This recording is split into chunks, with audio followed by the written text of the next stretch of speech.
మన కాదంబరి సిల్క్స్ లో flat 50% discount and 25,000 purchase మీద 2 కంచి కాటన్ సారీస్ ఉచితం.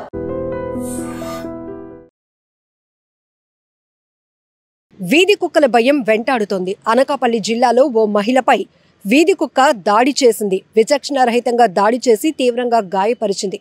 ప్రస్తుతం ఆమె ఎన్టీఆర్ హాస్పిటల్లో చికిత్స పొందుతోంది. అయితే ఆమెకి ప్లాస్టిక్ సర్జరీ అవసరం పడటంతో ఆమెను మెరుగైన ట్రీట్మెంట్ నిమిత్తం సర్జరీ నిమిత్తం విశాఖ కేజీహెచ్కు తరలిస్తున్నారు వైద్యాధికారులు. అయితే ఇక్కడ మనం చూడొచ్చు, ఈ మధ్య కాలంలో వీధి కుక్కల వ్యవహారంపై పెద్ద ఎత్తున చర్చ జరుగుతోంది.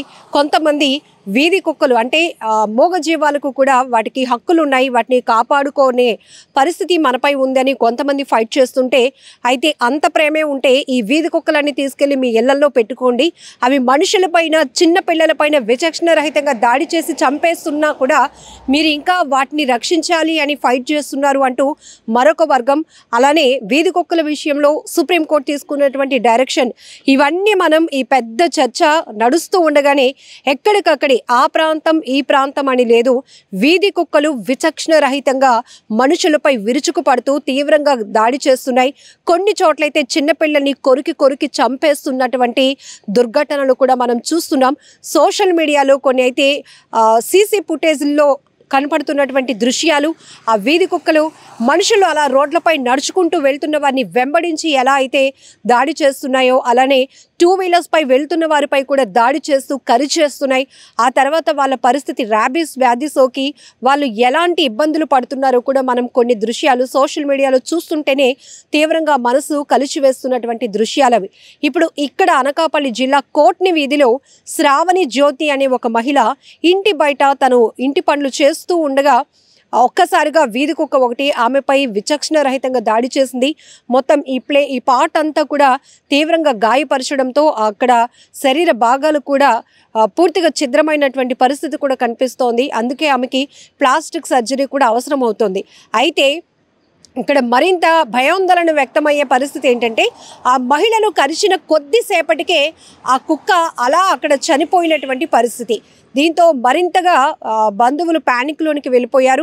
ఆ కుక్క చనిపోవడం, ఆమెను కరిచిన వెంటనే ఆ కుక్క కూడా చనిపోవడం వల్ల ఒకవేళ అది పిచ్చి కుక్క లేకపోతే ఈ మహిళ కూడా ఇంత తీవ్రంగా గాయపడింది కాబట్టి ఆమె పరిస్థితి ఎలా ఉండబోతోంది అనేటటువంటి ఒక ఆందోళన, భయం ప్రతి ఒక్కరిలో కనపడుతోంది. ఏదేమైనా ప్రస్తుతం అయితే ఆమెకి ట్రీట్మెంట్ అందుతోంది.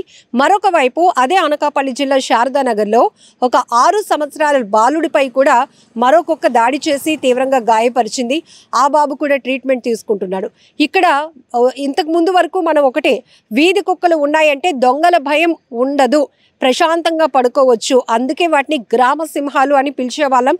సో ఈవెన్ పోలీసులు కూడా కాపలా లేని ప్రదేశాల్లో వీధి కుక్కలు ఉన్నాయంటే చాలు, అవుటర్స్ ఎవరు కూడా మన ఊర్లోనికి కాదు కదా మన వీధిలోని కూడా అడుగు పెట్టరు అనే భావన నుంచి ఇప్పుడు ఈ ఫుడ్లో కొన్ని రకాల కెమికల్స్తో కూడినటువంటి ఫుడ్స్ వల్ల కావచ్చు, లేకపోతే మారుతున్న పరిస్థితుల వల్ల కావచ్చు, ఈ వీధి కుక్కలు చాలా అగ్రెసివ్గా తయారవుతున్నాయి.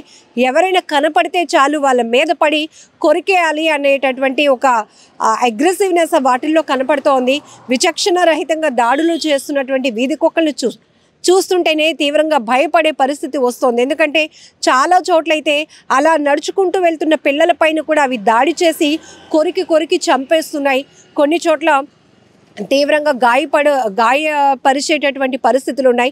అలాగే పెద్దవాళ్ళ చిన్నపిల్లల ఏమీ అని లేదు, వీధి కుక్కలు రెచ్చిపోతూ పేట్రేగిపోతూ అవి చేస్తున్న దాడుల వల్ల చాలామంది ప్రాణాలు కోల్పోతున్నారు. మరికొన్ని చోట్లయితే ర్యాబీస్ వ్యాధి సోకి వాళ్ళ పరిస్థితి ఎంత దారుణంగా ఉంటుందంటే, వాళ్ళు ఈ కుక్క కరిచిన వాళ్ళలో కొన్ని లక్షణాలు ఏవైతే ఉంటాయో అందులో ప్రధానంగా వాళ్ళు కూడా కుక్కల్లాగా అరవటం, అలానే వాటర్ తాగటానికి కూడా, అంటే వాళ్ళు ఇక్కడ ఉన్నటువంటి ఈ పార్ట్ అంతా కూడా వాళ్ళకి పట్టేస్తుందట, నరాల సిస్టమ్ అనేది కూడా తీవ్రంగా బలహీనం అయిపోతుందంట. దానివల్ల గుటక వేసి వాటర్ తాగడానికి కూడా ఇష్టం లేనటువంటి పరిస్థితిలో వాటర్ని చూస్తే ఈ ర్యాబీస్ వ్యాధి సోకిన వాళ్ళు చాలా భయంకరంగా ఉంటారు. సో వాళ్ళు ఏంటంటే ఒక పిచ్చి పట్టిన వాళ్ళు ఎలా అయితే ప్రవర్తిస్తుంటారో, ఏదైనా చూస్తే భయపడిపోతుంటారో అలాంటి లక్షణాలన్నీ వాళ్ళలో కనపడతాయి. ఇప్పుడు ర్యాబీస్ వ్యాధి పైన కూడా ఎక్కువ మంది వెటర్నరీ డాక్టర్స్ కూడా అవేర్నెస్ కల్పిస్తున్నారు. కాబట్టి ఒకవేళ చిన్నదా కుక్క కరిచినటువంటి గాయం చిన్నదా పెద్దదా అని ఆలోచించకుండా ఇమీడియట్గా మీరు వెళ్ళి ట్రీట్మెంట్ తీసుకోవాలి అని కూడా ఎందుకు హెచ్చరిస్తున్నారంటే ఆ మధ్య ఒక ప్లేయర్ని కూడా, ఒక క్రీడాకారుడిని కూడా, ఒక చిన్న కుక్క పిల్లను ఆయన రక్షించాలి అని చేసిన ప్రయత్నం అదేమో కరిచేసింది. ఆ తర్వాత అతని పరిస్థితి ఎలా ఉందో సోషల్ మీడియాలో మనమంతా చూసాం, చాలా బాధపడ్డాం. సో ఇప్పుడు అందుకే వీధి కుక్కల పైన కూడా ఒక పెద్ద ఎత్తున చర్చ నడుస్తోంది. వాటిని ఏం చేయాలి, వాటికి ఎలా ప్రొటెక్షన్ కల్పించాలి, వాటి నుంచి మనుషులకు ఎలా రక్షణ కల్పించాలి అనే దానిపైన కూడా చాలా డిబేట్స్ నడుస్తున్నాయి. కానీ ఇప్పటికీ కూడా వీధి కుక్కల దాడుల వల్ల చాలా మంది ప్రాణాలు పోగొట్టుకోవటం, తీవ్రంగా గాయపడటం, హాస్పిటల్ పాలవటం, ఇదంతా కూడా చాలా బాధాకరమైన విషయం. ఏదేమైనా కూడా ఇప్పుడు ఈ కుక్క దాడిలో ఒక బాబు అలాగనే ఒక మహిళ ఇద్దరు గాయపడ్డారు. ప్రస్తుతం అయితే ట్రీట్మెంట్లో ఉన్నారు. వారు కోలుకోవాలని చెప్పి మనం కూడా మనస్ఫూర్తిగా కోరుకుందాం. నిజంగా ప్రస్తుతం ఉన్నటువంటి సమాజం దేనికి ప్రయారిటీ ఇస్తుంది? ఆర్థిక సంబంధాల చుట్టూ మాత్రమే తిరుగుతుంది. మళ్ళీ ఎన్నికలంగానే చాలా విరక్తి కలుగుతాను. మంచి అనిపిస్తుంది కదా, లేడీస్ కూడా ఛాలెంజింగ్ జాబ్స్ చేసినప్పుడు చాలా బాగుంటది. ట్రాఫిక్ అసిస్టెంట్స్ గా నియమించిన ట్రాన్స్జెండర్స్ అందరితో సాల్యూట్ చేయించుకుంటున్నారు. ఫుడ్ డెలివరీ ఇవ్వటానికి వెళ్ళినటువంటి డెలివరీ బాయ్ అనిల్ పై కళ్ళ ముందు